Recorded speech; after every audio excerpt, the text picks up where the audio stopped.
What's up, guys? I hope you're all doing well, and thank you so much for popping into my review for an interesting review. But it's Spider Man 2.1.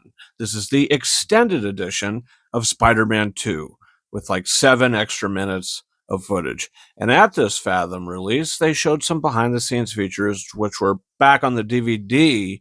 I'm pretty sure it looked like they were taken straight from the DVD extras of the second film. And for the first time ever being released in a movie theater, Fathom is doing Spider-Man 2.1, but they're not just doing 2.1, they're doing Spider-Man 1 and 3 as well. To be honest, I have seen like some deleted scenes, I guess, but I haven't seen the cut together, from beginning to end. And what I can say, it doesn't make the film any weaker. It only, adds to the film. There's added action, scenes with Mary Jane and her friend, which develops her character a little more. And now you hear that she's only marrying to appease her father. There's just a lot more sort of that you get from this extended cut. And I guess it's like that for the Lord of the Rings movies too.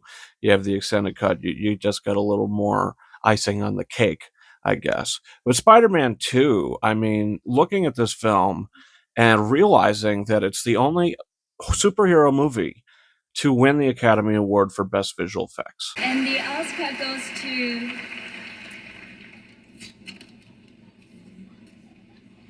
John Dykstra, Scott Stoltite, Anthony Molinaro for Spider-Man 2, John Fraser. And you might be like, well, that's not true. The Dark Knight won. No, The Dark Knight didn't win. The Curious Case of Benjamin Button, which is a film I've only seen clips and trailers of, is the film that beat The Dark Knight for Best Visual Effects. This was the film to do it. It was nominated for sound. This film was a monumental achievement when it came out. Roger Ebert praised the movie. He said when it came out that this was the best superhero movie that released. And to be honest, if I was sitting back in 2004, I'd probably say the same exact thing. Because the Richard Donner cut of Superman 2 would have not have existed yet. Because my 3 favorite superhero films of all time, guess what? I've named all 3 of them already in this video. The Dark Knight, Spider-Man 2, and Superman 2, the Richard Donner cut. This movie tells the story of Peter Parker, who has been Spider-Man. He's starting the film. He's Spider-Man. But the movie shows you instantly that he's having a hard time juggling real life and being Spider-Man. And it starts taking a toll on his life. He starts failing his college. Dr. Connors is always on him to get on his assignments. He's got a paper due. And that sets up Dr. Octavius, makes him relevant. This is such a wonderful screenplay. I mean, it's so well written. This movie works as a drama, a romance drama. This is one of the best romance dramas I've ever seen. Mary Jane, throughout this film, people say, oh, Kirsten Dunst. She's fine in the film, but I think her character is actually really well written. In this extended cut, I'm not too sure. I don't believe that she goes into too much detail how she got on Broadway. But in this version, she's talking about how it all happened very quick and she's dealing with it. And it's kind of like, okay, at the end of the first film, Peter Parker left her heartbroken. She sees him again. But at this time in her life, she's met somebody else and her career has taken off. But she loves Peter. And by the end of the film, she has to make the decision not to go and marry J. Jonah Jameson's son. She says, I'm going to go and make my own choice. And maybe I'll be in danger, but she wants to do it.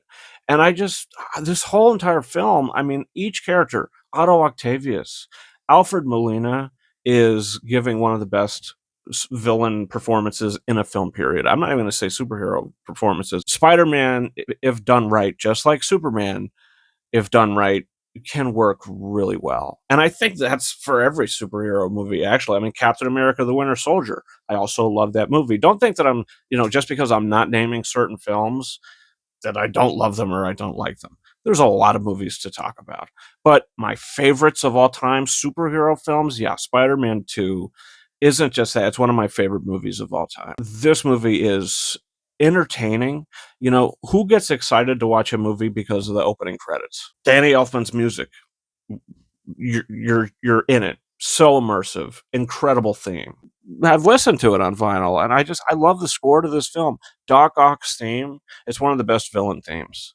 I mean, that and the Green Goblin theme, back to back. I mean, Danny Elfman was knocking these out of the park.